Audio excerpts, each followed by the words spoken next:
Era una piedrecilla especial, redonda y lisa. Un canto rodado, mimado por las profundidades marinas, pero que a fuerza de soportar las corrientes que lo llevaban de aquí para allá sobre el fondo arenoso, a unas cuantas millas del puerto, fue adquiriendo una apariencia singular. Al menos así lo interpretó el marinero que la rescató entre las mallas del arte de arrastre con las que faenaba su barco. Entre salmonetes, lenguados, algún rodaballo y pulpos, aquella piedra llamó su atención. A simple vista, y para cualquiera que anduviese escaso de imaginación, era una más entre los millones de piedras que uno puede encontrarse por cualquier sitio. Para él era especial. Escondía secretos a los que solo a través de un acto creativo podía llegarse. La guardó en su catre con disimulo y, celoso de su protección para mantenerla fuera del alcance de miradas indiscretas, la mantuvo oculta todo el tiempo que duró la campaña.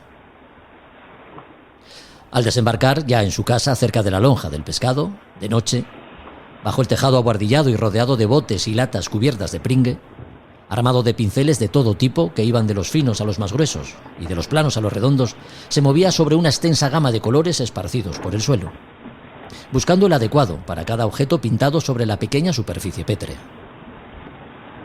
Todo detalle era minuciosamente repasado, ya se tratase de un paisaje, un barco o un pez. Cualquier motivo que saliese de su imaginación quedaba impreso siempre sobre una piedra que seleccionaba expresamente para aquello que quería reflejar. Este último guijarro escondía un faro. Pintado de azul y blanco, sobre un prado verde y un conjunto de gaviotas detrás, la pequeña piedrecilla ilustraba lo primero que veían él y sus compañeros cuando regresaban a casa: la torre de luz sobre la montaña que protegía al pueblo. Una forma, como otra cualquiera, de rendir tributo al símbolo de la esperanza.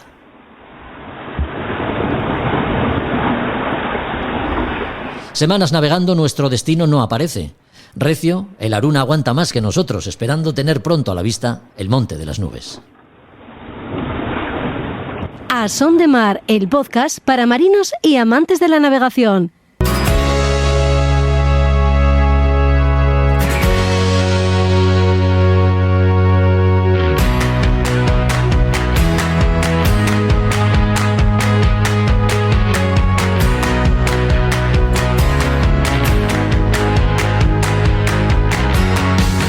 Hola a todos, ¿qué tal? Bienvenidos a otro podcast de A Son de Mar.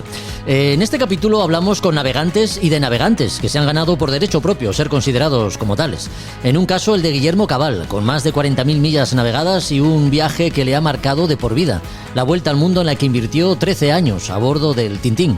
Un viaje que le ha servido para sumar experiencias, conocerse mejor y publicar algún libro.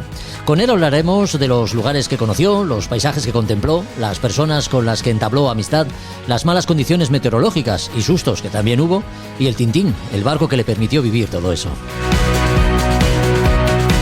El navegante del que hablamos nos ha dejado hace tan solo unos días. Su nombre permanecerá en el recuerdo de todos los que le conocieron. Murió como siempre quiso que fuese en los últimos instantes de su vida, a bordo de un barco, su barco, la Peregrina, y cerca ya de conseguir otro de los retos que se había propuesto: cruzar el Atlántico emulando a los navegantes del siglo XVII, empleando tan solo el astrolabio y la ballesta para recalar en Isla Deseada. Javier Babé, quien fuera capitán de la Idus de marzo, el primer barco español en llegar a la Antártida, se ha ido. Por eso queremos recordar su figura, como homenaje a quien ha copado el mayor número de episodios de A Son de Mar. Lo hacemos con un amigo de este podcast, el también miembro de la tripulación de la Idus, Alberto Vizcaíno. La novedad editorial de Despertaferro, La Armada Real, que así se titula, es el libro que conoceremos de la mano de Librería Robinson. Don Pedro Mesía de la Cerda, capitán del Glorioso, es la figura que Josu Jiménez rescata de la historia con sus Españas de ultramar. Y Roberto Bucetas, que en este capítulo ha querido recurrir al refranero para que nos hagamos una idea de la sabiduría que encierran los refranes marineros, auténticos fedatarios de lo que los marinos se encontraban en la mar cuando predecir el tiempo era mirar al cielo y descifrar sus señales. Todo esto completa el podcast que comienza en breve, porque antes de empezar, me gustaría anunciar que el próximo día 20 en el Puerto Deportivo de Gijón se presentará el libro La Ruta de los Grandes Faros, escrito por Juan Manuel Herrea, director de Escuela Náutica Navarra. Un acto al que acudiremos para aprender mucho de un experto como Juan Manuel, que ha dejado plasmadas en las páginas de esta publicación algunas de sus vivencias. Reflexiones que nos servirán también para dar contenido al próximo capítulo. Y dicho esto, comenzamos.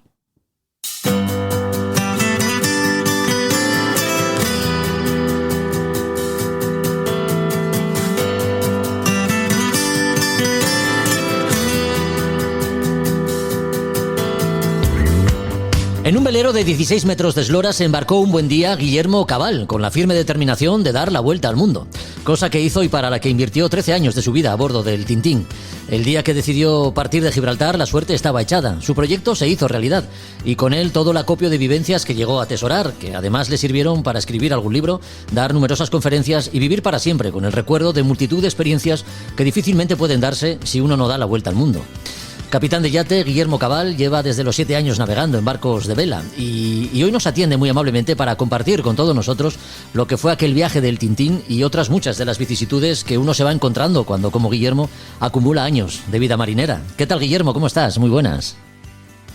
Hola, ¿qué tal? Buenas tardes, por aquí estamos. Antes de entrar en algún detalle que hizo de la vuelta al mundo a bordo del Tintín un viaje memorable, Guillermo, repasemos si te parece tu trayectoria un poco como marino y navegante, ¿no? Porque desde niño estás ligado a la mar y entiendo que de ese entorno es difícil llegar a desconectar, ¿no? Bueno, pues imagínate, tengo ahora mismo 66 años, pues he acumulado mucha experiencia, obviamente. Claro.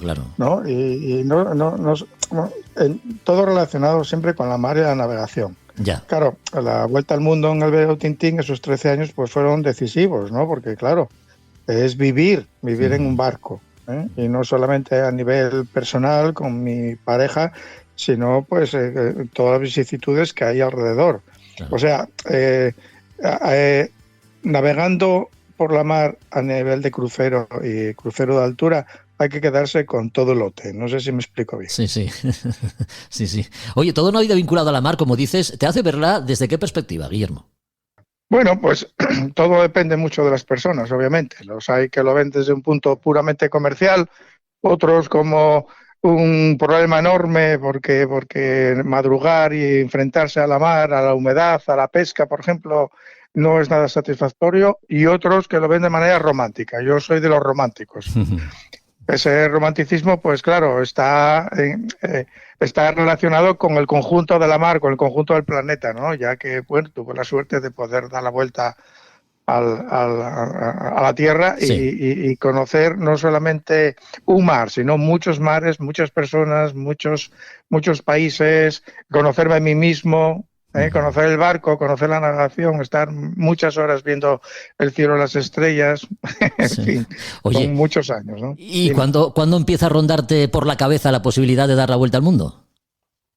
Bueno, cuando la posibilidad de dar la vuelta al mundo arranca cuando en realidad aparece una pareja, sí, con la que puedes llevarlo a cabo. Porque yo no tengo nada de solitario, nada de lo que hago, soy una persona que normalmente comparto o me siento muy satisfecho compartiendo las cosas.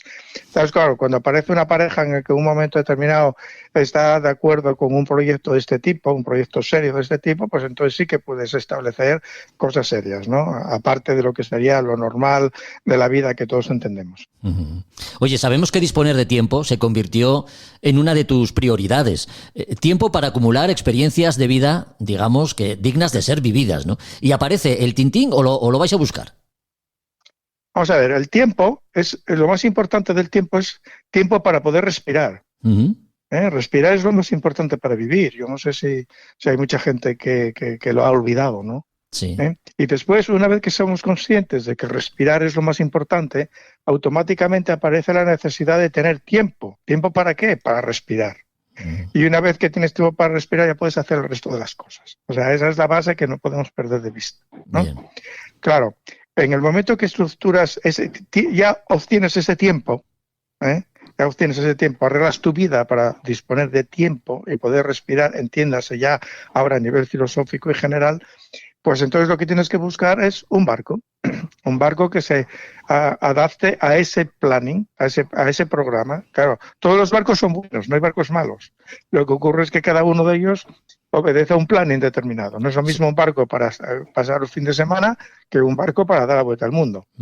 Entonces, claro, un barco con unas características, que sea un barco fuerte, un barco fiable, una eslora ya un poco generosa, una construcción sólida, un equipamiento potente, pues claro, es lo necesario, ¿no? Porque en realidad nosotros cuando largamos amarras, nuestra perspectiva era vivir en la mar 10 años. Ajá, sí. Entonces, claro, el barco, pues sí, se estuvo 2 años buscando barco. Caray. 2 años buscando barco y claro, que ese barco también se adaptase al presupuesto, claro. Ya. No es fácil, no es fácil. Cumplía todas las condiciones, el Tintín, entonces. Claro, tuvimos la suerte de encontrar en 2 años un barco que cumplía todas las condiciones, efectivamente. Ya. Oye, ¿y cómo empieza la aventura, Guillermo? ¿Te acuerdas del primer día que soltasteis amarras? ¿Cómo empieza la aventura? ¿Cómo empieza la aventura física, dices, no? Sí, la de claro. soltar amarras, El ¿no? día que sueltas amarras, sí. A partir de ahí, Bueno, ¿te acuerdas pues de ello? 9 meses antes de soltar amarras, Sí. el barco estuvo en seco preparándolo, ¿entiendes? ¿No? Preparándolo. El barco, aunque era un barco oceánico, pues el anterior propietario no lo había utilizado de esa manera. El barco estaba con moquetas, con pelotitas de golf, y nosotros, claro, quisimos convertir ese barco, el potencial que tenía, porque era un barco muy sólido, era un boquíe de 47 pies, pues en un barco oceánico. Entonces, claro, ya tienes que prepararlo para el siguiente programa que tiene, ¿no? Sí. Y claro, eso nos llevó 9 meses como, como un embarazo, ¿no? Y a partir de esos 9 meses, el día 9 de julio de no me acuerdo ya qué año, Sí. fue cuando salimos ya en dirección al estrecho de Gibraltar para cruzar el estrecho y a dirigirnos a Canarias, Cabo Verde, Brasil, etcétera, etcétera. Ya. Bueno, Cabo Verde, que has mencionado, Nueva Zelanda también, Antillas Menores, que yo recuerde, Tailandia. Un viaje tan largo, no exento de peligros e incertidumbre. ¿Cuánto lleva de preparación? Porque sí es verdad que estuvisteis preparando el barco durante 9 meses, pero imagino que lo que es la intendencia, las rutas a seguir, todo eso también llevaría una planificación, claro. Claro, hombre, por supuesto, claro, durante ese tiempo, tú en el momento que compras el barco y ya sabes que la aventura está ahí, ¿no? O sea, nada más que hace falta seguir arreglando la vida, para que en ese tiempo de preparación no te cambie nada, y poder seguir disponiendo de un colchón económico y tiempo y salud, ¿no? Entonces, a partir de ahí ya la cosa empieza a cambiar mentalmente. Entonces dices tú, a ver, ¿cuál es el objetivo? Bueno, pues dar la vuelta al mundo, vivir en la mar, dando la vuelta al mundo, navegando hacia el oeste, porque en realidad la idea no era dar la vuelta al mundo, porque la vuelta al mundo la hubiéramos dado en año y medio, sin embargo estuvimos cerca de 14, ¿no? Sí. La idea era vivir en la mar, ¿no? Encontrarnos en la mar. Claro, visitamos 42 países, que se dice rápido. Se dice pronto. En cada uno de ellos, pues claro, conocimos a la gente, conocimos su economía, claro, vives, no son 10 días o 15 días. Por ejemplo, en Australia estuvimos 1 año, en Nueva Zelanda estuvimos 8 meses, 7 meses en Brasil. Entonces, claro, la mar, la navegación para nosotros fue un medio, no un fin, fue un medio, ¿no?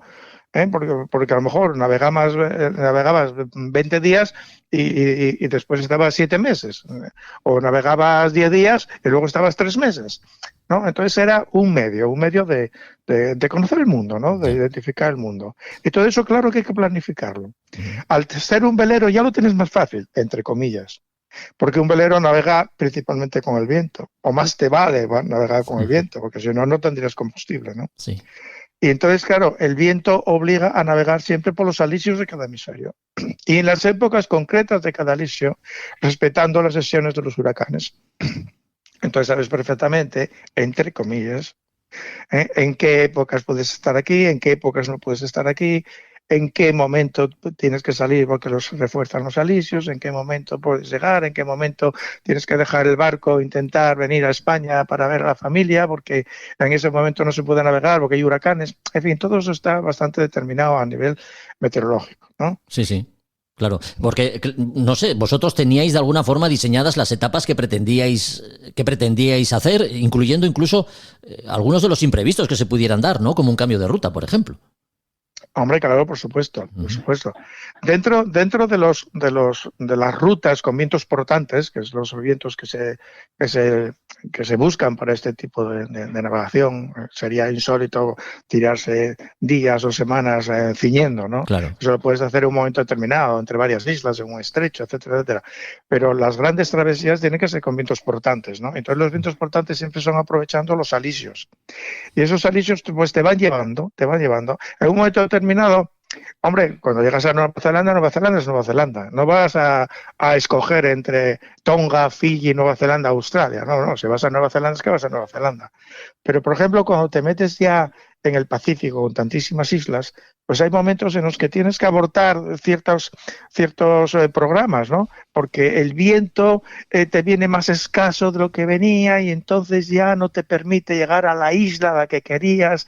Entonces ya tienes que escoger una isla que está un poco más al sur. En fin, cosas de estas, cambios de programa, pues sí, sobre la marcha, ¿no? Pero siempre por razones meteorológicas. Ya, hay que recordar, y tú nos lo has dicho, esa travesía la cubriste con tu pareja, ¿no? En este sentido, una preparación exhaustiva, que además en vuestro caso, digamos que no llegasteis a dejar nada al azar, porque prácticamente lo teníais todo controlado, ¿no? Hasta las posibles tensiones propias de la convivencia en el barco.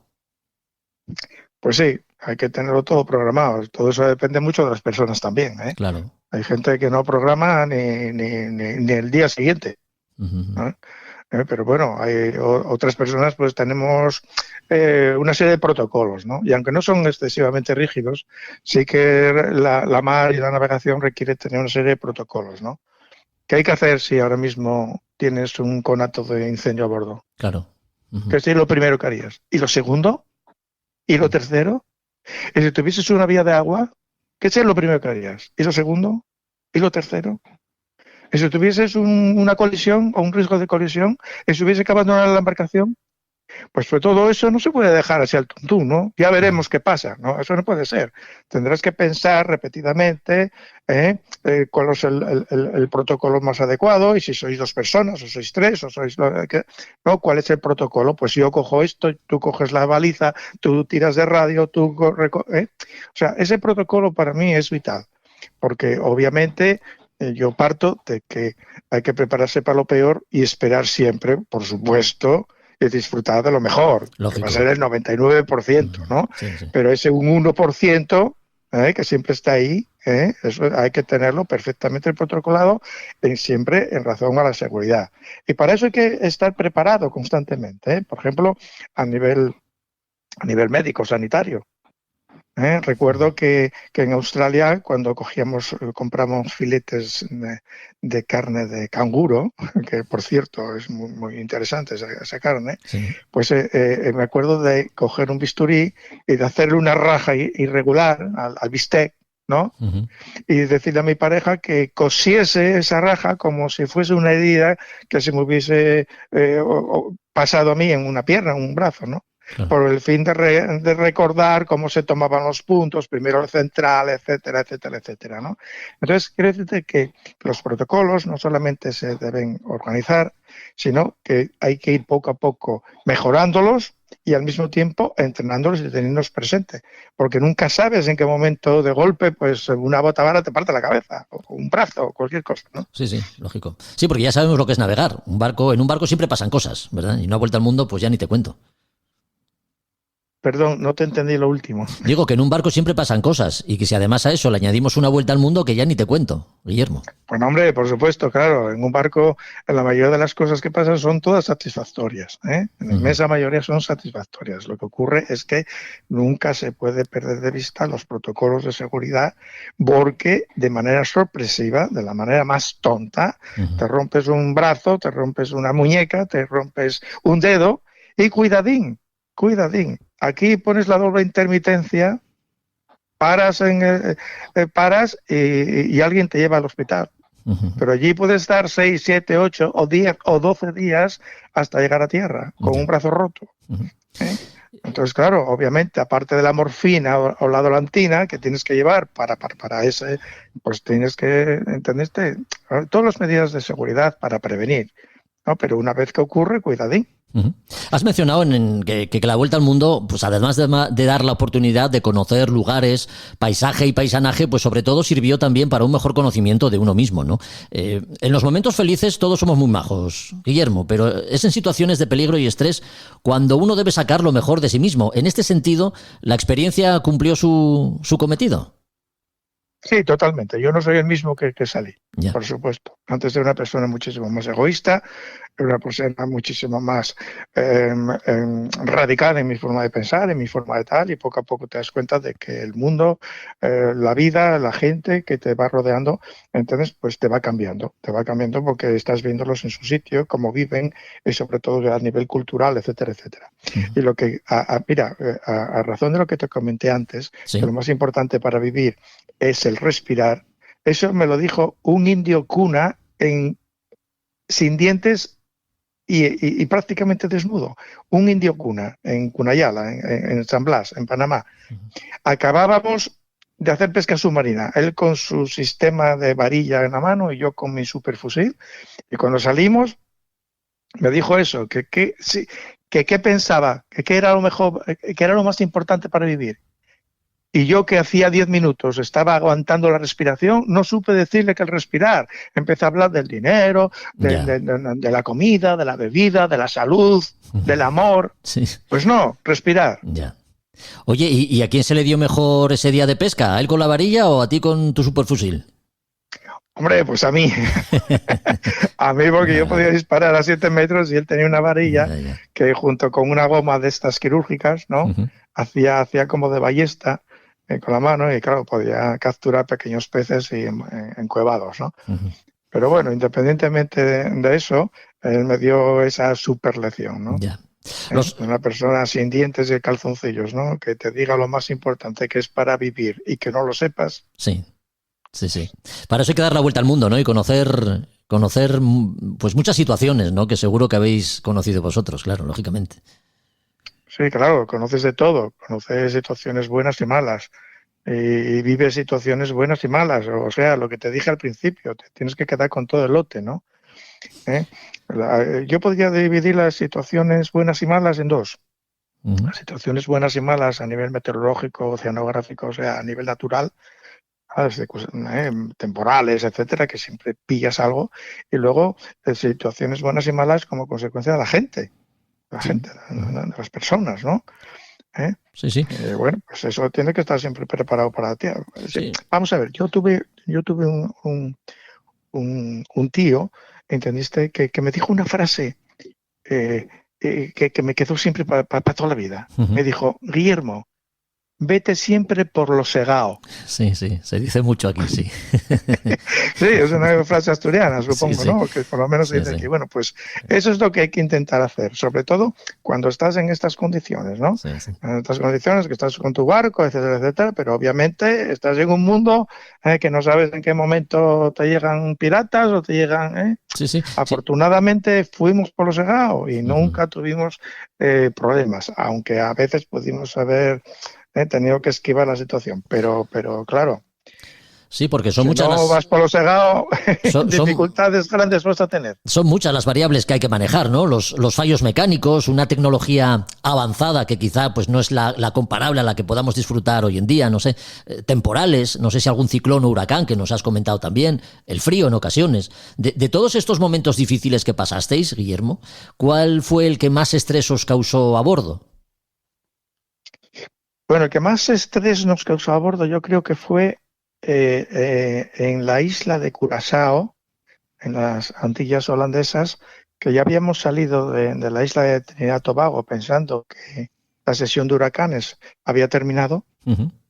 Y cuando llegamos a las Antillas holandesas, después de pasar toda la parte norte de Venezuela, etcétera, pues nos encontramos con que el famosísimo para nosotros huracán Omar, que fue como se llamaba en aquel año, en aquel momento, hizo acto de presencia en el centro del Caribe y venía enfrente de nosotros. Entonces nos tuvimos que meter en la isla de Curazao, o sea, de Bonaire, irnos para Curazao. Hay un lago interior que se llama Spanish Water, por cierto, y en ese lago interior refugiarnos allí, echar 90 metros de cadena y aguantar allí 3 días. Estuvimos a 110 o 120 millas del centro del huracán. Caray. Del centro del huracán. Y sopló allí que luego y aguantamos, imagínate, al ancla, la de Dios. Y luego cuando salimos a tierra, árboles rotos, piedras por el camino, las carreteras. Dijimos, bueno, imposible pensar, ¿no?, que lo que aguantamos allí en la mar, ¿no? Ya. Esas condiciones que no sabes cuándo acaban, no te sabes si de golpe aquel trozo de árbol que viste que cayó te viene rodando y te abraza o tal, pues sí, crearon una sensación, ¿no?, de mucha expectativa, ¿no?, de mucha, jolín, a ver si salimos de esta, ¿no? Ya, claro. Quienes quieran saber algo más sobre todo esto, pues tienen mucha información en Internet.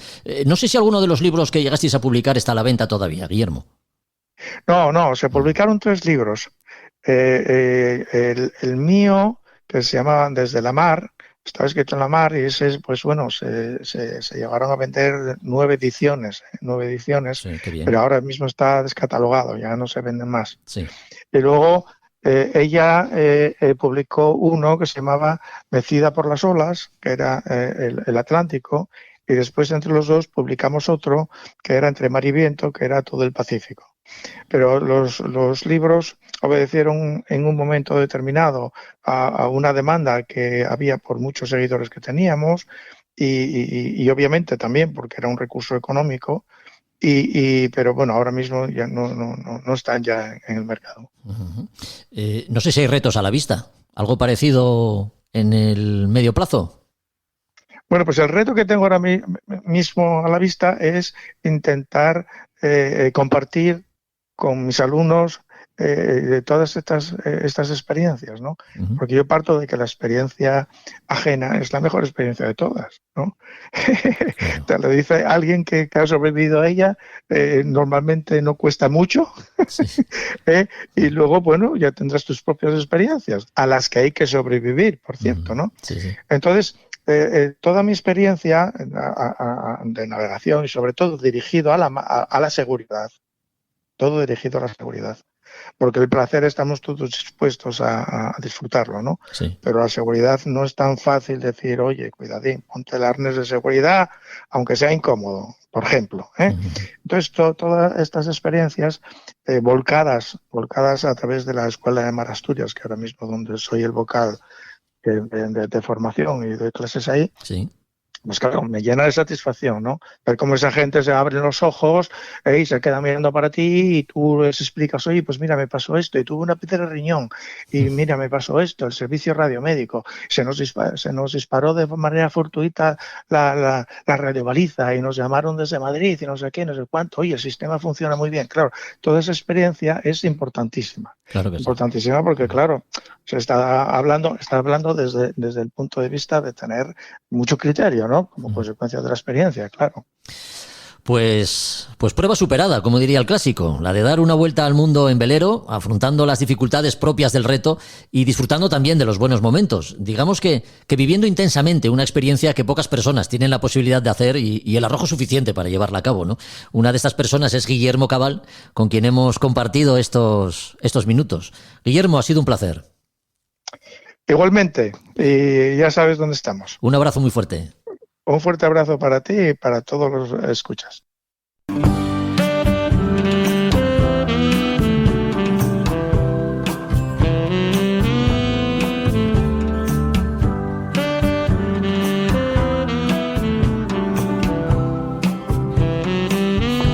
A Son de Mar, el podcast de Jorge Uría.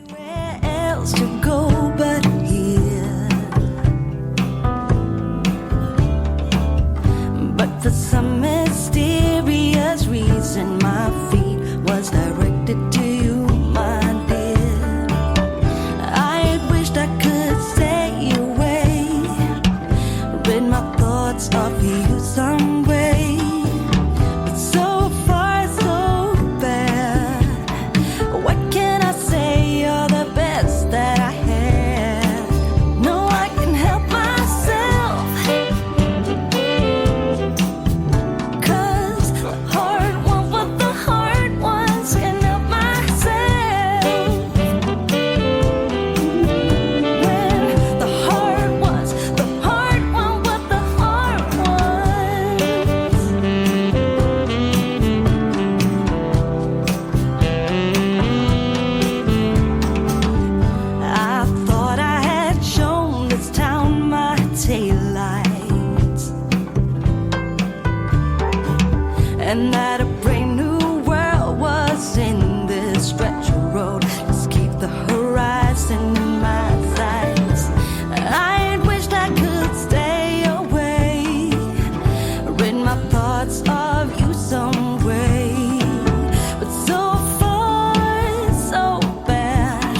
El 29 de marzo la peregrina se quedaba sin capitán. No solo ella, multitud de amigos y admiradores debían asimilar la triste noticia del fallecimiento de Javier Babé.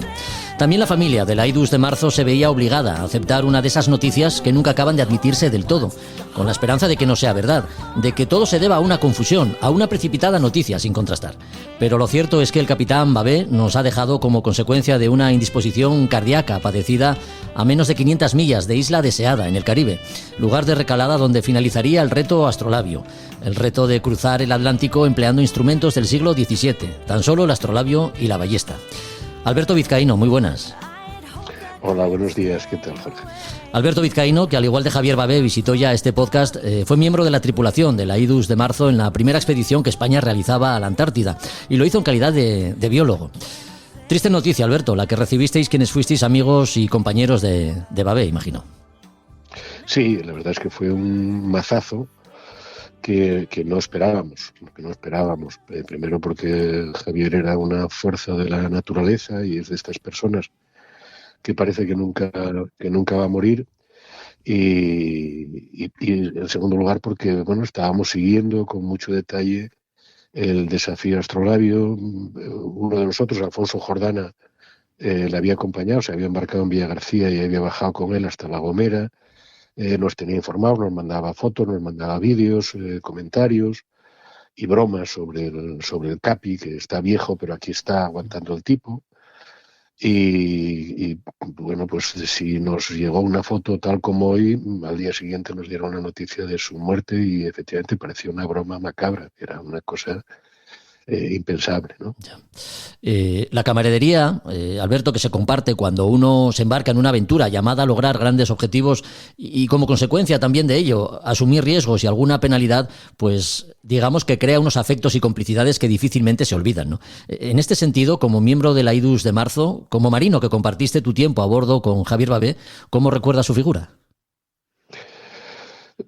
Como tú dices, es algo que no se te olvida nunca. Una expedición de ese tipo, navegar en esas condiciones, crea unos vínculos que no se borran nunca y que incluso aunque puedas pasar años sin verte, a los 5 minutos de estar hablando, es como estas viejas amistades que renacen cada vez que te ves, aunque no te hables durante meses, ¿no? Uh-huh. Y entre todos los miembros de la IDUS, yo creo que ese vínculo se ha quedado para siempre entre todos nosotros hasta que nos vayamos el último. Siempre existirá.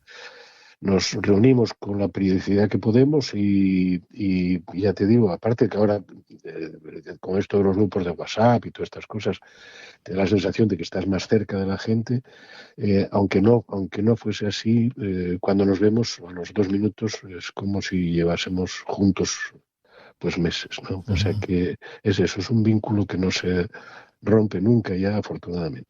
Ya, ahora que nos dices esto, ¿de qué forma ejercía la autoridad Javier? Porque, como nos comentas, todos recordáis el viaje de la Aidus con mucho cariño, lo que nos hace pensar en que su liderazgo era el de un capitán que desde el respeto de ser una autoridad a bordo, pues se hacía querer también.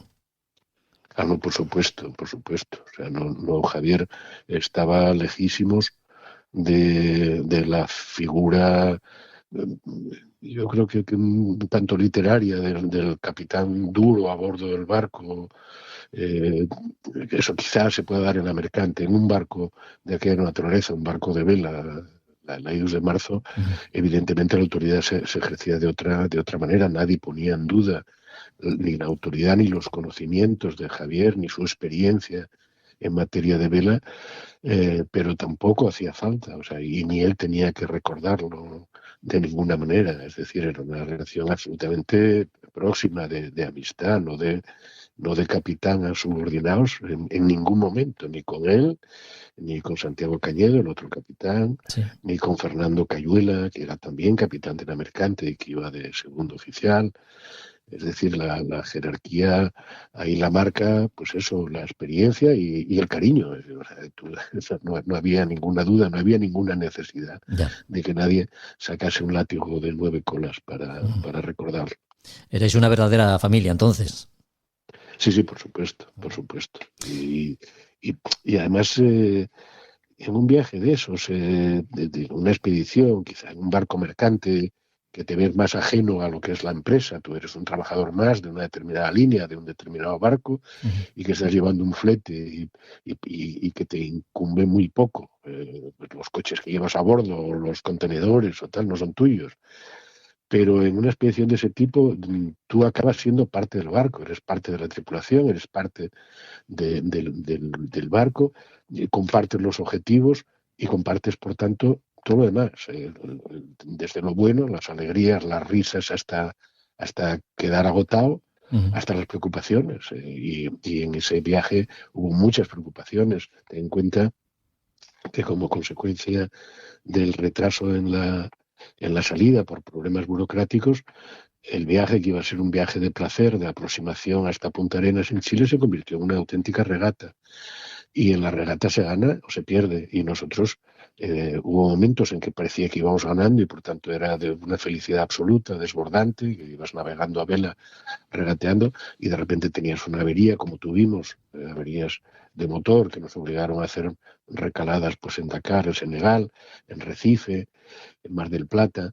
Y eso eran derrotas, y las derrotas no las sufrían solo los capitanes, a pesar de que eran los que evidentemente estaban más involucrados económicamente en el éxito o el fracaso de la expedición, lo sufríamos todos los demás, y se notaba, por supuesto, en el ambiente y en las preocupaciones. No éramos ajenos a eso, no era un problema de Javier y de Santiago, era un problema de todos. A bordo de la Peregrina, su mujer, Cristina, la mujer de Javier Babé, conocedora de los deseos y últimas voluntades de Javier, consiguió que su cuerpo pues ahora repose en el mar, ¿no? A unas 260 millas de Isla Guadalupe. ¿Habéis tenido contacto con ella o con algún miembro de la tripulación de la Peregrina, entiendo, en los últimos días? En el grupo de WhatsApp está Xurxo, que es hermano de Cristina, por tanto cuñado de Javier, y él los estuvo esperando en Guadalupe. Él estaba está navegando continuamente por el Caribe, entre el Caribe y el Mediterráneo. Y les fue a esperar a Guadalupe, y bueno, tuvimos noticias a través de él y el contacto con sus hijos. Estábamos enterados, ya te digo, de todos. Yo, viendo lo que pasó, estoy convencido de que Javier tenía esto, y yo creo que casi programado. Es decir, él era conocedor de cómo se encontraba. Y yo creo que se le ve una evolución, y mirándolo ahora a toro pasado, ¿no? Sí. Viéndolo ya es fácil adivinarlo, pero yo viendo ahora, por ejemplo, programas de YouTube en los que le entrevistaban muy poco antes de salir, semanas, 1 o 2 semanas antes de salir, de la televisión gallega, un programa que se llama, creo que Atlántico, creo recordar, pues en uno se le veía con una venda en la cabeza. En el siguiente, pocos días después, llevaba una venda en el dorso de la mano izquierda, la típica venda que te ponen después de ponerte un gotero. Sí. Pero ahí se le veía activo y ágil mentalmente, se le veía fuerte. La última entrevista que yo le vi es en La Gomera, después de la recepción que les hace el Cabildo, y van a proceder al sellado del baúl donde se van a meter los equipos de navegación y tal, y ya es otro Javier, es un Javier que se le ve cansado, en parte justificado por la bajada desde Villagarcía a La Gomera, que bueno, es algo que cansa, y sobre todo a una persona que empieza a ser mayor, pero se le ve, como decimos en mi pueblo, gastadín, se le ve gastado, se le ve como agotándose. Ya. Y eso explica pues cosas como la salida. Javier hizo una salida en falso, que ahora le ves una explicación que antes no se la veías. Estando todo el litoral gallego y todo el Cantábrico en alerta naranja, con toda la flota pesquera amarrada, Javier sale de Villagarcía y tiene que dar la vuelta al día siguiente. Javier era un experto. Era un experto al que no le gustaba sufrir innecesariamente, no le gustaba hacer sufrir a sus amigos, a los que llevaba a bordo como tripulantes, y no le gustaba, porque no le gusta a ningún marino, hacer sufrir a su barco innecesariamente. ¿Por qué hizo esa salida? Yo estoy convencido que era porque tenía prisa. Tenía prisa y era consciente de que se le pasaba el tiempo. Solo tiene esa explicación. Ya. Alberto, recordemos que el viaje de la peregrina se hacía sin instrumentación de ningún tipo, salvo un astrolabio y una ballesta, ¿no? Bueno, pues el rumbo que tenían, dirección a Isla Deseada, y después de haber cruzado el Atlántico desde La Gomera, es decir, más de 2.500 millas, pues el error de posición fue tan solo de 2 millas al sur y 28 millas al este de su destino, lo que da una idea de las cualidades marineras que tenía Javier. Eso es evidente, es evidente. Él era un experto y llevaba navegando toda la vida.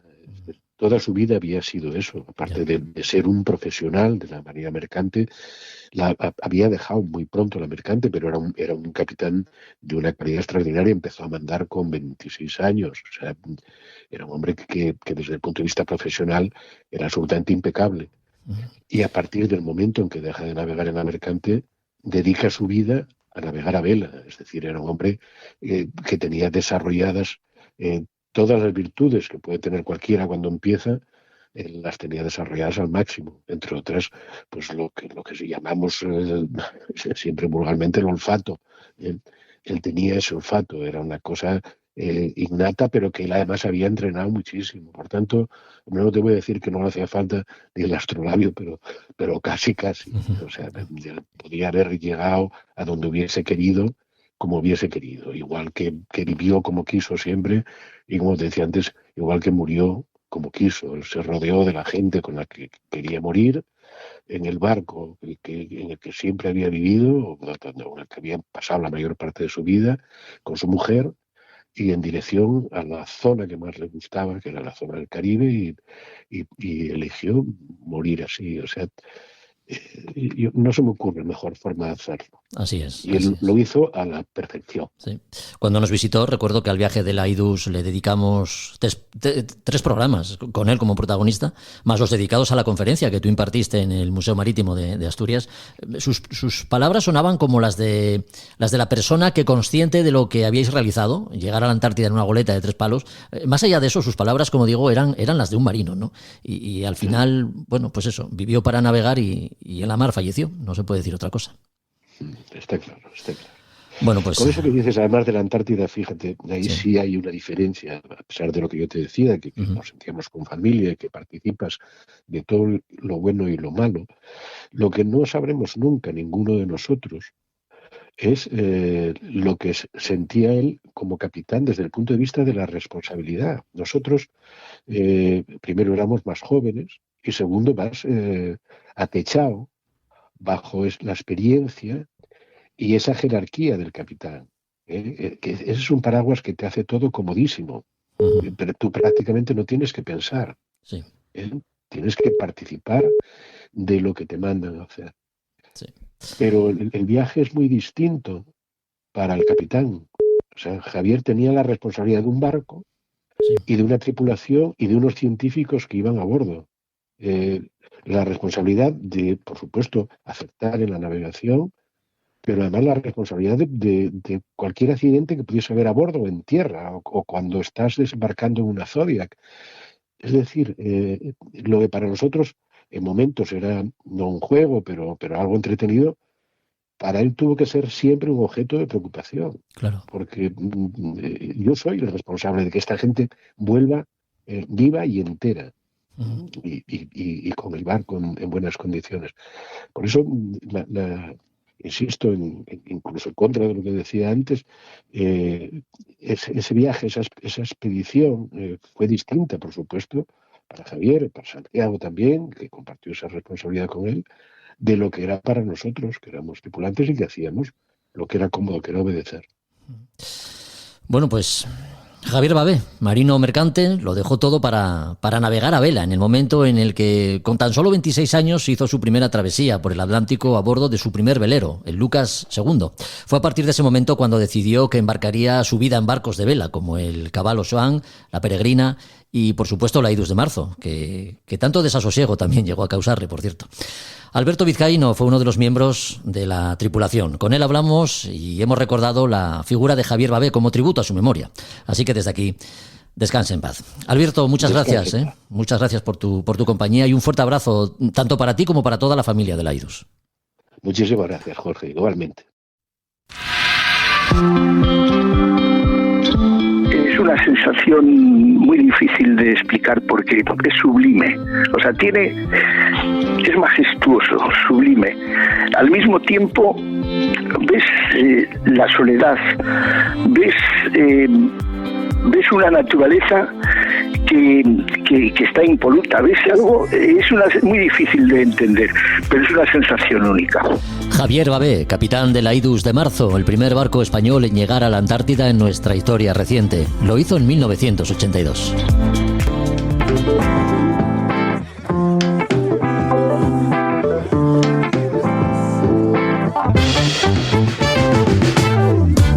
Tiempo ahora para bajar a la camareta de la Luna y dedicar unos minutos a la lectura, acompañada en este caso de abundante material gráfico que nos hará contemplar y conocer mejor la Armada del siglo XVIII, yo diría que como nunca antes lo habíamos podido hacer. La Real Armada se hace real gracias al trabajo llevado a cabo por Jordi Bru y Rafael Torres en una novedad editorial que no te dejará indiferente, que lleva por título Armada Real y que ya puedes encontrar en Librería Robinson. Juan Melgar, ¿qué tal? Muy buenas. Hola Jorge, muy bien, es un placer estar aquí de nuevo. He podido ver algo de este libro, de Armada Real, publicado por Despertaferro, y la verdad es que estamos ante un trabajo descomunal, de rigor histórico e imágenes que se acercan mucho a la realidad de lo que fue la mayor armada hasta entonces conocida, ¿no?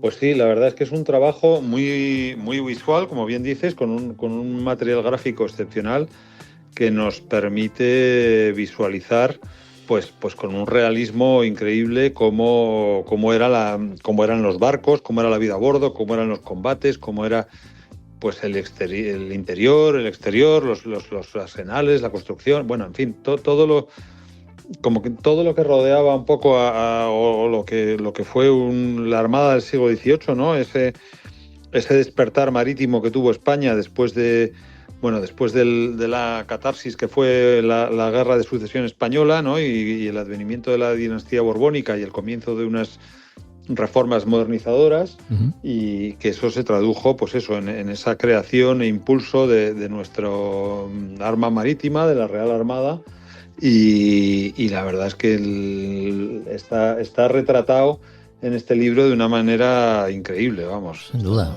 Sí. Bueno, desde luego el contenido histórico, gracias al trabajo de Rafael Torres, catedrático de la Universidad de Navarra, ya hemos dicho, está fuera de toda duda, ¿no? Pero quizás sea el tratamiento de las imágenes, como decimos, las imágenes que ha hecho Jordi Bru, lo que también da a este libro el plus de originalidad respecto a lo publicado hasta ahora. Estamos hablando de escenas reales de una época de la que solo guardábamos, digamos, ideas, ¿no? De lo duro que podía llegar a ser la vida a bordo, lo encarnizado de los combates, lo complejo de la logística, no sé, la crudeza de la amputación de miembros sin anestésicos, por ejemplo, también, ¿no? Todo ello, como bien dices, podemos verlo tal cual era prácticamente. Tal cual, se ve con un realismo, obviamente, a medida que la escena es más complicada, sí, pues ya entra un poco más el juego con la fotografía, ¿no? Porque obviamente no se pueden sacar fotografías de un combate naval del siglo XVIII, no existen. Entonces, pero aprovechando bases fotográficas de barcos existentes incluso, y que todavía hay a flote, o bueno, que se hacen recreaciones de barcos de más o menos la época, sí. Tomando eso y jugando con un poco los efectos que se consiguen ahora con la edición, pues el efecto que vemos en el libro es el de estar viendo pues una foto tomada pues en un combate naval, o sea, está francamente bien hecho. Bueno, desde la construcción de los barcos a combates navales y el regreso a casa de los infantes de marina, digamos que todo se documenta de forma fiel a los hechos que un historiador como Rafael Torres pues ha recogido en este libro, ¿no? Se ve que los autores se han compenetrado bien, Juan. Hay una compenetración estupenda, la verdad, es una confluencia de eso, los conocimientos, porque como bien dice Rafael Torres viene, pues ganó un premio Virgen del Carmen con esa obra fantástica que es Historia de un Triunfo, también publicada con Despertaferro, y con Jordi Bru, que es desde luego un maestro de lo que es la recreación histórica. También él expone que claro, que esto era todo un reto, porque digamos como en las recreaciones de tipo terrestre, pues es más fácil, ¿no? Pues con unos uniformes y esto, esto, en cambio, ¿cómo hacer con los barcos? Eso es lo complicado, y eso pasa incluso yo creo que también en el cine y en la televisión ahora también, claro, que no no es lo mismo, pues eso, una batalla terrestre que no barcos, con su tamaño y con que son irreplicables. Pero, bueno. Los autores han llegado a hablar incluso de primicia internacional, ¿no? Ni los ingleses ni los franceses, Sí, con el sí, pasado sí, naval que sí. tienen, han llegado a publicar nada parecido.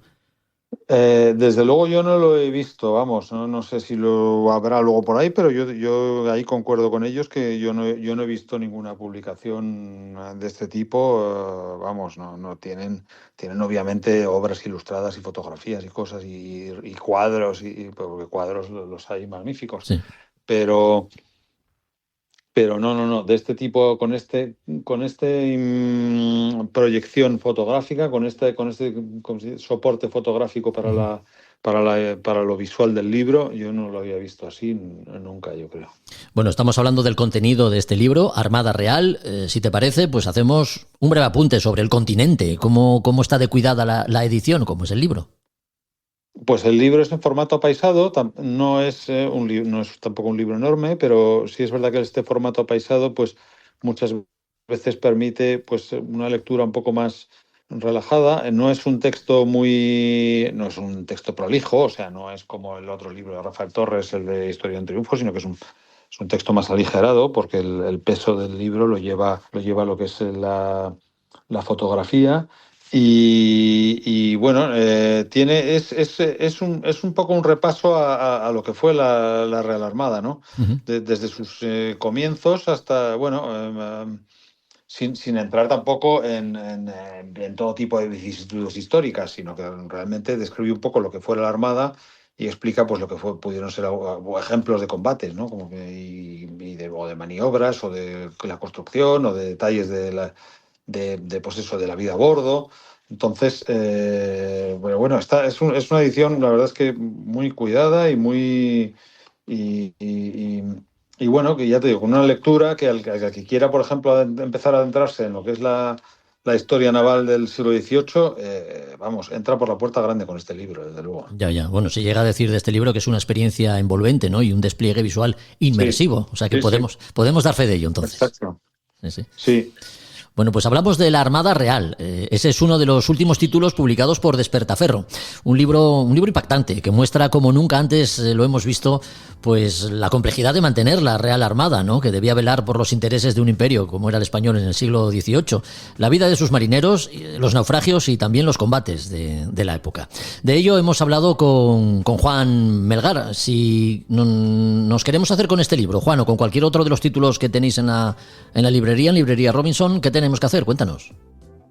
Pues nuestras puertas están abiertas a todo el que venga a vernos, que es lo que siempre preferimos, que la gente venga en persona y que vea los libros y que los ojee, los toque, los huela, los sienta, y los comente. Y estamos en la calle Santo Tomé 6 de Madrid, que está en el centro, cerca de, pues no muy lejos de Colón, Barquillo, esa zona. Y el que no pueda venir siempre puede mirar nuestra web en nauticarobinson.com, que ahí está todo nuestro fondo, todo el catálogo, y nos puede pedir a través de la web, nos puede también escribir un email, nos puede llamar por teléfono y estaremos encantados de ayudar y atender. Pues dicho queda y anotado también. Hasta el próximo capítulo, Juan. Un abrazo. Muchas gracias, Jorge. Es un placer estar aquí como siempre. A Son de Mar, el podcast para marinos y amantes de la navegación.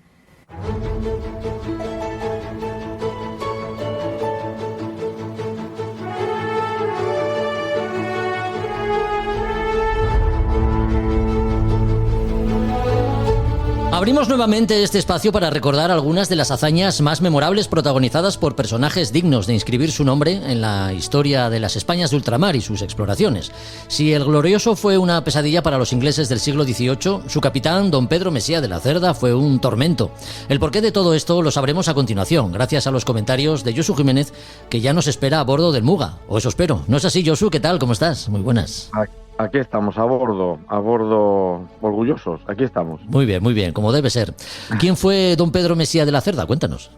Bueno, pues todo el mundo, mucha gente que está relacionada con este mundo del mar y de la Armada Española conoce la gesta del Glorioso, pero muchas veces no no se sabe un poquito lo que es su comandante y todo lo que supuso, porque don Pedro Mesía de la Cerda fue, además de ese comandante, fue virrey de Nueva Granada 20 años después de la victoria sobre Vernon por Blas de Lezo y demás, ¿no? Entonces, bueno, yo voy a hacer una pequeña reseña sobre su vida, que, bueno, por eso voy a empezar con ello y quiero, Pedro, empezaré con él, ¿no? Entonces, Pedro Mesía de la Cerda, pues nació en una familia noble, como en la época, y a la edad de 15 años entró en la Armada, era un guardia marina.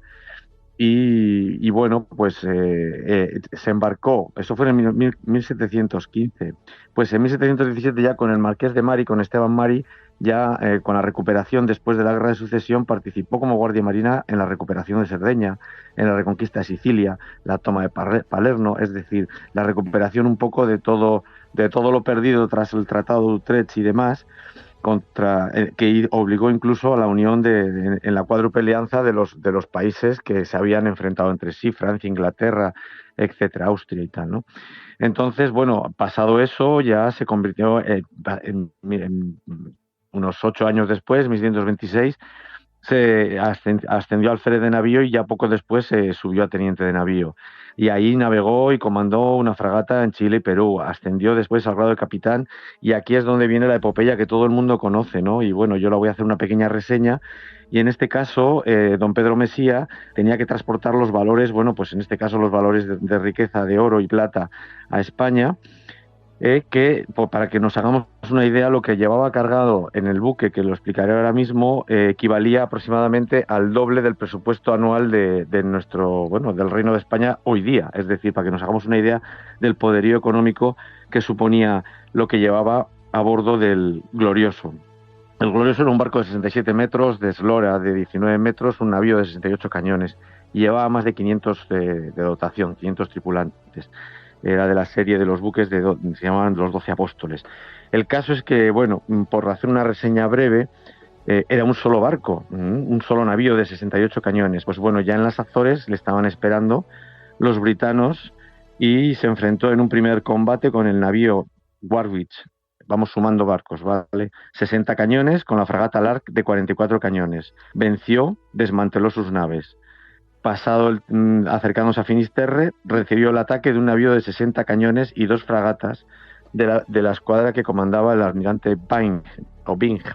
Bueno, pues la destrozó prácticamente a la escuadra y, bueno, el dañado veía que tenía problemas con el buque, lógicamente, después de esos combates. Llevamos ya, no recuerdo mal, 5 barcos y entró en Corcubión, donde desembarcó primero para reforzar, porque pensaba que le atacarían varios de los cañones para formar una línea de tiro cruzado mientras desembarcaba todo el tesoro, y mandó los emisarios a la base naval en Coruña y en Ferrol, básicamente, y en Coruña sí, para de esta manera, pues primero solicitar pólvora, solicitar armas, solicitar valerío y además que recogiesen el tesoro tan importante. El tesoro se recogió, pero apenas llegó material porque no disponían de material. Algo más, bueno, no sé si nos suena en nuestro país, que siempre andamos un poco a lo pobre los que tratamos de hacer algo, ¿no? Y entonces, de ahí él dijo, bueno, tengo que zarpar hacia Cádiz, y según zarpó, ya yendo hacia el sur, le atacaron 2 fragatas corsarias que llamaban la familia real, King George y Príncipe Frederick. Bien, también se enfrentó, les causó grandes destrozos y obligó a huir 10 bajeles que venían corsarios con ellos, a uno de ellos con 50 cañones, que lo hundió. Total, que si empezamos a sumar son 10 más 2, 12 y 5, 17 buques con los que no pudieron, varios de ellos los hundió, otros los desmanteló y otros tuvieron que huir. Pero claro, ¿qué pasó? Pues que el comandante y su dotación se quedaron sin pólvora, con lo que entonces lo que tuvo que hacer es rendirse ante el último barco. Y bueno, le hicieron prisionero, pero después, bueno, en este mundo en el que se vivía en aquella época, fue canjeado por otros prisioneros que tenían los españoles. Esto fue un poquito la hazaña, que hay un libro del Glorioso muy, muy, muy interesante para vivirla un poco con todo el flujo de detalles, desde el barco hasta hasta un poco todo la epopeya. De esos 554 hombres, 33 murieron en ese combate de varios meses, que fue salir del Caribe hasta llegar a España. Pasado de eso, 7 años después, le dieron al mando de una escuadra con un navío de 60 cañones, el Septentrión, fragata, galga, paquebotes, jabeques, y era para hacer el corso y atacar a todos los holandeses que seguían tratando de robar lo que no era suyo en el Mar Caribe. Cosa que lo hizo, lo consiguió y acabó y terminó de una forma importante con ese comercio ilegal. Podemos decir que 20 años atrás estaba la guerra de la oreja de Jenkins, en la que los britanos querían conseguir todo aquello, que lo perdieron. Bueno, pues aquí andaban los holandeses. Después de esto, este hombre que es aquí, claro, todo el mundo, todos los que saben algo del glorioso se quedan aquí, pero este hombre fue nombrado virrey del nuevo reino de Granada, es decir, Cartagena de Indias, Santa Fe de Bogotá, y allí es donde él desarrolló un trabajo importante de desarrollo, de construcciones, de defensas, creó la actividad minera, creó la fábrica de pólvora y de armamento, precisamente para mejorar un poco la situación de disposición de armamento, que siempre se andaba corto, las obras de defensa, refuerzos de Escollera, Portobelo, Maracaibo, Panamá, Santa Marta. En todos ellos estuvo levantando planos y creando explotaciones mineras, madereras, etcétera, para la construcción naval. Además de eso, levantó el plano geográfico de todo el virreinato de Santa Fe de Bogotá, que es el virreinato de Nueva Granada. Pasados unos años de ese nombramiento, incluso inauguró la cátedra de matemáticas allí mismo, en el virreinato, que en aquellos momentos, pues en pocos sitios fuera de las metrópolis había este tipo de disposiciones. Con Álvaro Mutis, no solo enseñaron matemáticas, sino que se iniciaron estudios de astronomía, ciencias físicas y naturales. Todo ello, fue mejorando y modernizando lo que es el virreinato, y en principio también le tocó la expulsión que hizo Carlos III de los jesuitas, y tuvo que echarlos aportaban bastante los jesuitas, como todo el mundo sabe, pero los tuvo que echar por orden de la pragmática sanción de Carlos III. Pues con toda la documentación, libros, que eran más de 4.000 libros, organizó la primera biblioteca pública, que ahora mismo es la Biblioteca Nacional de Colombia, que funciona en América, es decir, que para todo le sacaba un porqué y un bien. Incluso estableció lo que ya existía en España, el servicio de correos, con reglamento, itinerarios, agencias postales, es decir, no solamente con el glorioso, para que veáis este hombre lo que era capaz de hacer. Además de eso, y aunque ahora suene como muy antiguo, estamos en el siglo XVIII, creó el primer colegio de enseñanza, establecimiento de enseñanza dedicado a la educación femenina, en la cual había su parte para las personas que no tenían poder económico, y como siempre, pues para las que sí lo tenían. Entonces, de esa manera había acceso a la mujer, aunque la educación que fuera, pero era educación. El primer establecimiento de enseñanza, en este caso en este hemisferio. No sé si en el norte, en las colonias británicas, lo habría. De esta manera, hasta el 1731, en que se relevó el cargo, y en ese caso, ya él volvió a España y tuvo una gestión, y fue muy celebrada su gestión como virrey. Siempre se le recordó como magistrado ecuánime y preocupado por el adelanto del virreinato, que así se ponía. Y esto es un poco la historia de este señor, de Pedro Mesía de la Cerda, que no solo puso a los britanos a la altura de los delfines en más de 16 barcos que se llevó por delante, sino que además levantó y modernizó los virreinatos, cuando eran otros imperios eran meramente colonias, ¿no? Entonces, un poquito esta es la historia muy muy muy rápida de don Pedro Mesía de la Cerda. Pues una vida que podemos calificar como intensa. Nos quedamos con el Glorioso, ¿no? Esa auténtica fortaleza flotante, orgullo de la Armada en el siglo XVIII que hizo honor a su nombre gracias a don Pedro Mesía de la Cerda, su capitán, que sería nombrado virrey de uno de los virreinatos del imperio, entre otras muchas cosas que nos acabas de contar, Josu. Si te parece, te dejamos que, bueno, estos 15 días que nos separan del próximo capítulo, pues sigas rebuscando, ¿no?, en las páginas de la historia para volver a traernos alguno de los grandes personajes que tú siempre rescatas para nosotros. ¿Te parece? Pues así me parece, y recomiendo el libro que se llama El Glorioso al que le interese, que seguramente muchos de los que están oyendo este programa ya lo habrá leído, pero habrá quien no y que trate de conseguirlo, porque es una peripecia en la cual uno puede disfrutar de nuestras hazañas. Pues nos volvemos a ver. Nos lo anotamos y en 15 días volvemos a escucharnos. Hasta entonces, Josu. Venga, muchas gracias.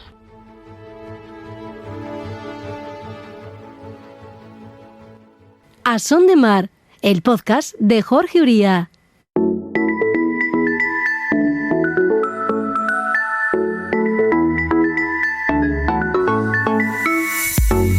Si alguna vez hemos hablado de refranes marineros, hoy repetimos, porque también la mar y la navegación es rica en dichos populares que encierran enseñanzas en el difícil arte de condensar en una sola frase toda la sabiduría de quienes nos han precedido.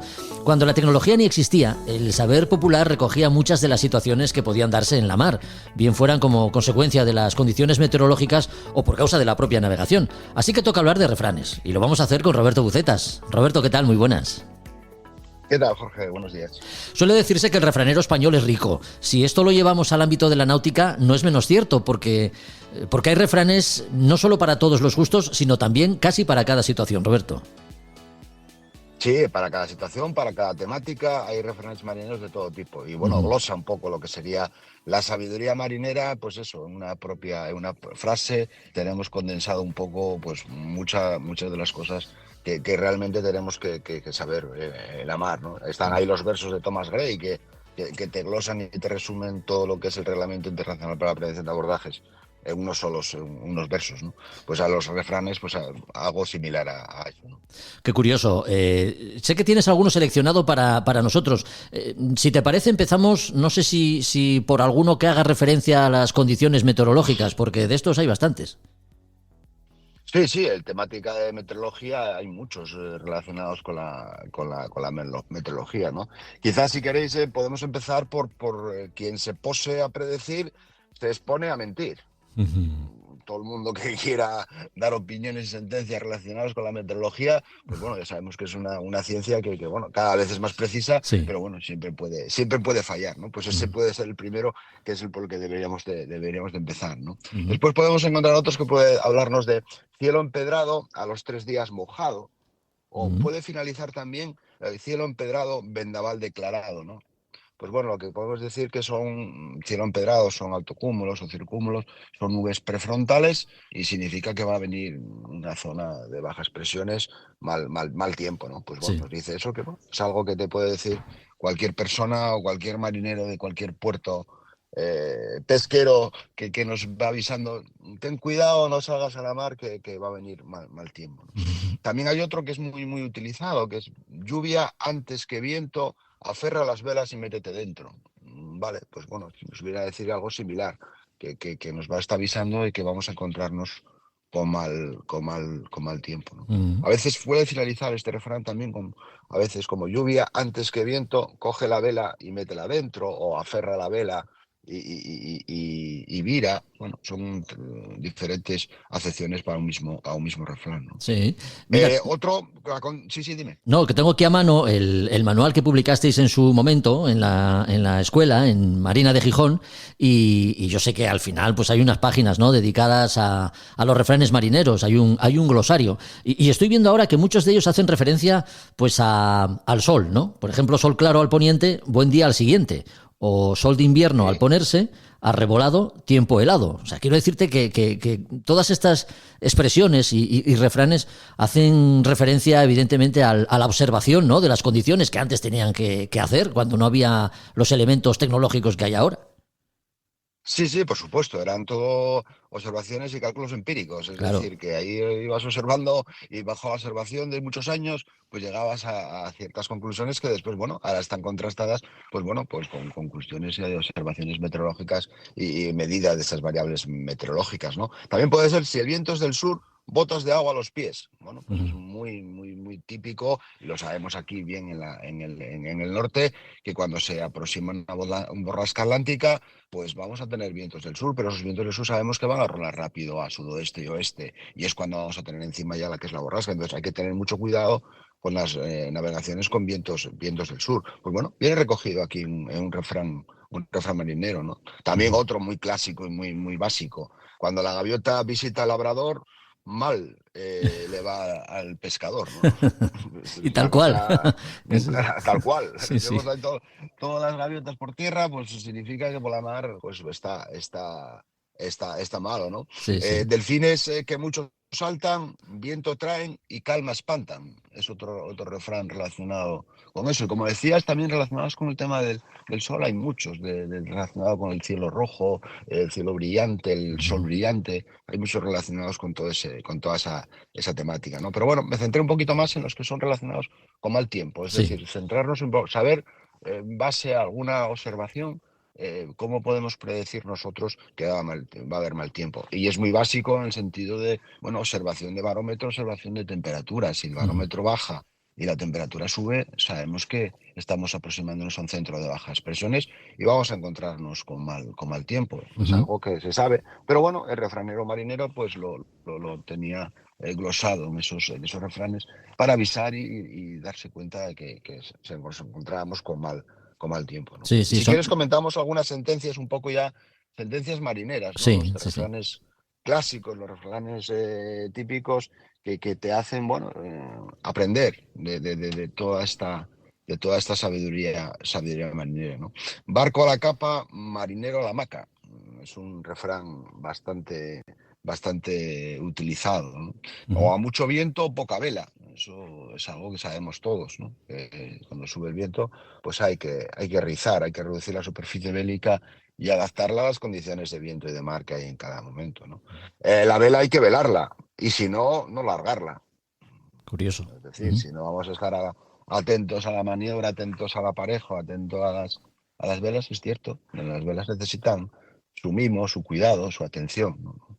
Al buen tiempo no faltan pilotos. Pues quiere decir claramente que cuando hay buen tiempo, pues bueno, no vamos a tener problemas en la mar, ¿no? Y en la mar pues hay que saber resolver los problemas, pero bueno, cuando hay mal tiempo hay que saber solventar esos problemas que se nos pueden plantar. El joven para aferrar y el viejo para el compás. Es decir, la experiencia siempre a tomar las decisiones en cuanto a la navegación, rumbo, derrota, y bueno, pues el joven tiene fuerza, el joven pues puede estar en la maniobra de lo que sería el barco, antiguamente pues en las velas y demás, ¿no? A barco nuevo, capitán viejo. Eso es una cosa siempre. Todos los armadores, todos los navieros, cuando están en la construcción del barco, los barcos nuevos, pues van a poner al capitán con más experiencia que tienen en la compañía. Porque bueno, esos barcos al final hay que afinarlos, hay que pulirlos, hay que ponerlos, que todo se ponga a funcionar y hace falta experiencia, ¿no? Sí. Si quieres comentamos un poco de que el que veló, sondó y desconfió, jamás se perdió. Es decir, prudencia. Comentamos muchas veces que la mar, la prudencia se critica y la osadía se lamenta. Sí, sí. Mira, aquí hay uno que estoy leyendo precisamente. Oír, ver y callar por la tierra y por la mar. También, ¿no? Alude a la prudencia. Sí, es muy propio y bueno, habla de la prudencia que tenemos que tener siempre en la mar, ¿no? Sí, sí. Del barco que manda segundo, líbrenos Dios.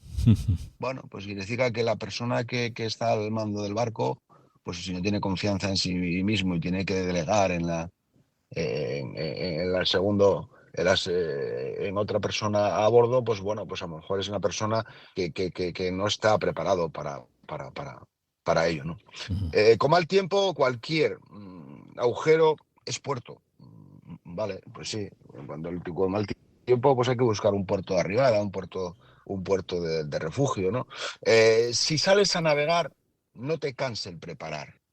Es decir, toda la navegación hay que tenerla muy, muy, muy estudiada, muy preparada antes de salir a la mar. Y bueno, no sale bien, solo sale bien lo que se ha preparado antes, lo que se ha entrenado antes. Eso es una máxima en seguridad, ¿no? Sí, Bueno, sí. y si quieres, finalizamos con alguno de los que a mí me gustan en cuanto a maniobra y que comento muchas veces en prácticas y demás, es más vale una pala adelante que atrás toda. Eso te glosa pues una sentencia clara en maniobras. Bueno, pues hay que andar haciendo las maniobras con tiento, con cuidado, con despacio, ¿no? Para que no se pueda producir, porque un barco que pueda dar atrás, le cuesta trabajo, ¿no? Y eso de andar subiéndose por los pantalones, pues queda feo. Sí, sí, sí. No es muy conveniente en una maniobra y tal, porque ahora en la época en la que estamos siempre va a haber alguien que te está haciendo una foto, que te está haciendo un vídeo, al final eres famoso en las redes sociales por esa maniobra mal realizada, ¿no? Sí, sí, sí. Y maniobra iniciada, nunca enmendada. Es decir, una maniobra que estás empezando y tal, no la puedes modificar, enmendar ya en el propio momento de la maniobra. Deberías incluso pues volver a repetirla, salir y volver otra vez a hacer la maniobra. ¿Por qué? Porque nunca son buenas esas decisiones, ¿no? O el silencio es velocidad, relacionado con el tema de la navegación a vela. Cuando ves mucho barullo a bordo, necesita concentración la tripulación, pues bueno, pues hay que callarse y hay que estar todo el mundo en silencio, atento a lo que tiene que hacer en sus funciones a bordo. Y entonces, pues bueno, dejar esa frase, que es una frase como lapidaria, ¿no? Sí. Silencio, velocidad. Hay que estar todo el mundo concentrado, ¿no? en la maniobra.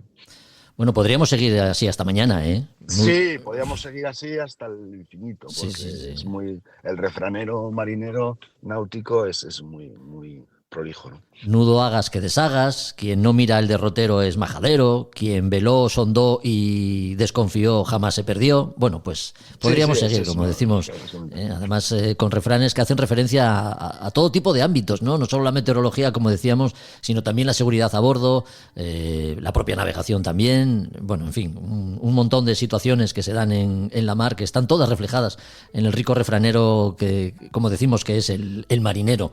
No queremos despedirte, Roberto, sin darte la enhorabuena, hombre, porque la Universidad Isastur pues parece que ha vuelto a hacer bien las cosas, ¿no? Os habéis llevado el trofeo Primavera este año.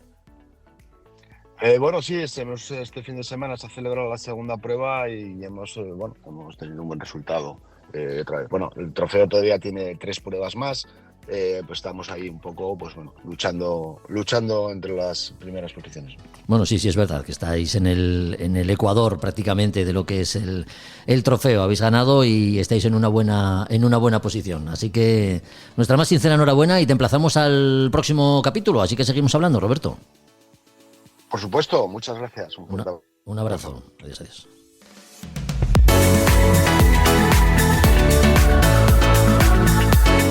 Pues hasta aquí otro podcast de A Son de Mar. No queremos despedir este capítulo sin recordarte que el día 20 de este mes de abril se presenta en Gijón, concretamente en el puerto deportivo, el libro La Ruta de los Grandes Faros, del gran Juan Manuel Herrea, director de la Escuela Náutica Navarra. Un evento al que acudiremos para hablar con él de cara al próximo capítulo. Así que no te lo pierdas. Y ya sabes que si los contenidos de este te han gustado, pues no dudes en compartirlos con tus amigos, conocidos y familiares. Volvemos en 15 días. Hasta entonces, adiós.